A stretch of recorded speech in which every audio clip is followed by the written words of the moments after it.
సాధించడం అట్లా చేసినాం. ప్రతి ఒక్కరు సైనికులు కార్యకర్తలు ఉన్నారంటే టీఆర్ఎస్కే ఉన్నారు. ఇవాళ ఒక పిలుపుతో ఇంతమంది వచ్చారు ఒక కార్పొరేషన్.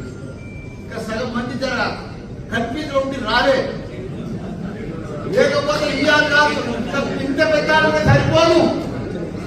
కానీ ఎవరు వచ్చినా రాకున్నా భయపడేది లేదు. టీఆర్ఎస్ పార్టీ తప్పకుండా రాజీ లక్ష్మారెడ్డి అన్న బంగారం బంగారం బంగారం మల్లన్న కంటే మంచివాడు. ఎందుకంటే మల్లన్న కంటే మంచివాడు నాకంటే కూడా ఎక్కువ సేవ చేసి ఎంతో మందికి పేదలకు ఆపరేషన్ చేయించాడు. గత 20 సంవత్సరాల సంది ఆయన సేవ చేస్తూనే ఉన్నాడు.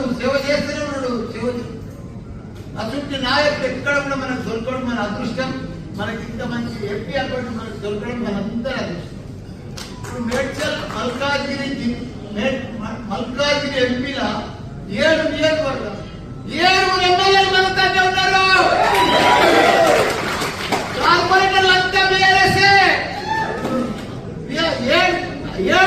7 నియోజకవర్గాల్లో కార్పొరేటర్లు అంతా కూడా బీఆర్ఎస్. 200 మంది చిల్లర.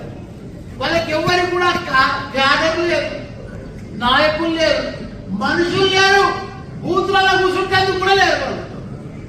కాకపోతే కొన్ని అవిశ్వాసం, కొద్దిగా లోకల్ స్థానిక నాయకులు అవిశ్వాసం పెట్టుకొని డిస్టర్బ్ అయ్యారు. కానీ లేకపోతే మన నాయకులు మొన్న ఎట్లా కనిపించారు బ్రహ్మాండంగా. ఇప్పుడు కూడా అదే పద్ధతిలో కొద్దిగా డిస్టర్బ్ అయిన మాత్రం మాత్రమే మనం కూడా స్థానిక నాయకులను చూస్తున్నాం. వాళ్ళు నాతో ఓడిపోయిన వాళ్ళు పోయి ఏదైనా మంచి పని చేస్తున్నా చేస్తున్నారు.